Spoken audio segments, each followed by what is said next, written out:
と、まあ、多分時間も多分そろそろではあるんですけど、はい、多分もうちょっとあと何組か、はい、はい、できればなと思ってまして。お久しぶりです。はい。これ英語でやった方がいいパターンですか？どうした方がいいですか？ He can do Japanese. I'll do English. 了解です。はい。なんかミックスしてっていう話です。了解です。はい。はい。はい、マイク使ってください。ライブ配信してるので、そこで。So we're live right now, so say hi to all the cameras, and then yeah, so make sure you use your mic. This mic is on, so I think you should be fine just using this. I see. Okay, perfect. And make sure it's on. はい、じゃあ、今、お名前、社名、バッジ名、を、教えてください。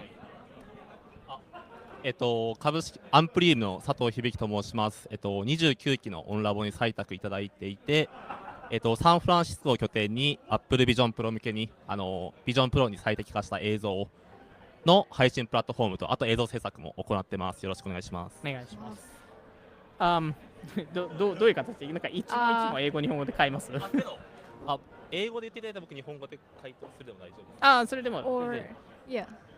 So how did you guys like learn about Open Network Lab? Was it through a friend? Like was it through a referral? Like how did you guys learn about this place? Yeah, I think for our case, when we started the company about a year and a half ago, we kind of looked at many of the opportunities in Japan, some of our accelerators, and actually Onlab was the first one to come up because it's kind of been around for quite some time. There are so many alumni. Right. So we sent our application and we went through the interview process, and it was such a great experience. We met the team at the end of it, and we got in, and so far it's been a great, amazing experience for us.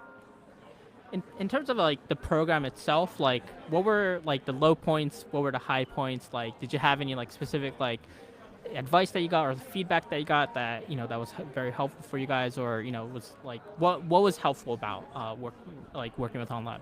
I think for our case specifically, we've been quite busy, so I was at that time traveling a lot. But one of the good stuff that you get is the support and introduction. So through Digital Garage ecosystem, we got introduced to some corporates that may have been our potential customers and also may have been our potential investors. So we went in the due diligence with quite a lot of them, and they were very to the point. This kind of introduction really helps. I think the networks will also really help, the alumni ecosystem, the type of people you get connected to, and so on. In terms of content of the program itself, it really depends founder to founder, but I found for my case, a lot of the things that are content, I already knew it, but the kind of ecosystem and connection was quite so strong for us.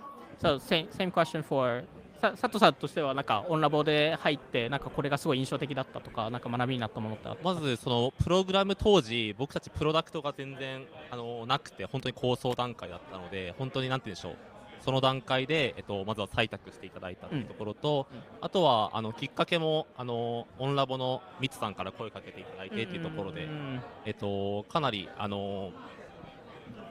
創業初期に採択してもらえたので非常に良かったなと思っています。で、基本はサンフランシスコ拠点にやっているので、TG717 を使わせてもらったりであったり、この前お会いしましたもんね。そうですそうですあとはIP とかコンテンツを持っている企業さんを紹介いただいたりっていうところと、あとは実は撮影も一緒にやらせていただいたりしていて、そのあたりでかなり手厚くサポートいただいたり。今、so what is kind of the what keeps you up at night right now? Like, what's kind of the hard points? What are you trying to fix right now that that maybe you need some help on? Maybe there's someone out there that can help you guys. I think maybe I haven't introduced myself for the start. Yeah. So maybe I can start from there. My Definitely. name is Mo Batran. I'm the CEO of Xmap. It's a location intelligence platform, and it tells you where you should open the next business, where to find the best location for a restaurant or for a real estate investment. So you go to the map to any place, you make a polygon, and you ask question about this area using chat or voice. You say like, how many people live here? Is this a good place for my business or not? And we do all the analysis using AI, like a human, just like a personal consultant. I think for our case, the company is quite well. We got a lot of international customers. Amazing. We made almost $1 million in sales and $500,000 ARR. And we work now with quite really decent customers and logos in Japan. And I think our next stage is we're doing more data acquisition. So we're looking for partners that work in real estate and retail. Why Japan, by the way? Like what? Yeah, my case is very unique. I actually come from Egypt, and I don't think there's so many Egyptians in Japan. So probably like I don't little amount of people that live here. But I came on a scholarship at the University of Tokyo in Todai, and that was 2016. Okay. So I started 2 years, and then I was planning to leave, but I got a good job in Rakuten. And I worked there as a data scientist for 2.5 years. And at that time, I was trying to leave, but I got also a good job in another startup in Japan. And I stayed like 1.5 years more than that.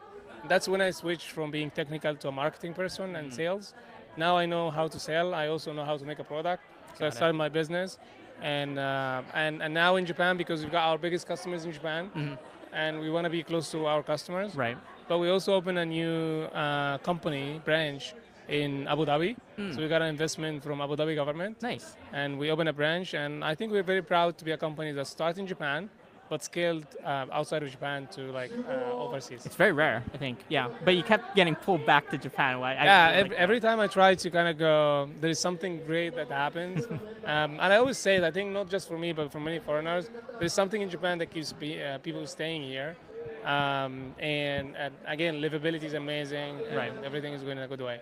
So same question. 今一番悩んでることは？そうですね、まずどうしてもコントロールできないところでやっぱりビジョンプロのマーケットがどうなのかというところは正直こう僕たち自身はコントロールできないので、一旦こう気にしつつもこうそこを無視してやるみたいな状態ではいるんですけど、でその中でやっぱり今ビジョンプロ向けのカメラがビジョンプロ向けに映像を投影するカメラが出るっていうのもあるので、それがこう販売されることを想定して、配信技術のところを今すごくこう力を入れてアップデートしていて、簡単に言うとこうビジョンプロのこう負荷とか処理をこう最大限のところでいかに高画質で映像を配信できるかっていうこの配信技術と、あとはエンコーダー周り、映像変換周りをアップデートしていて、そこがなかなかこう映像の深いところに入っていくので、大変だなと思いつつ楽しいなとやっております。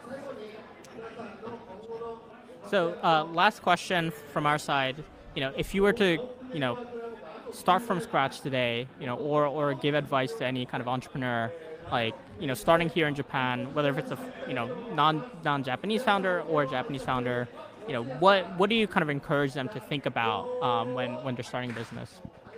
Yeah, maybe from my side, I think one of the easiest things to do is have an idea. One of the hardest things to do is execution. And execution means having a process in the place. Right. So if you're fundraising, you need to talk to every single investor. Just have a process in the place. Doesn't mean if they reject you once or twice, doesn't mean you're wrong. It just means you're talking to the wrong people. Yep.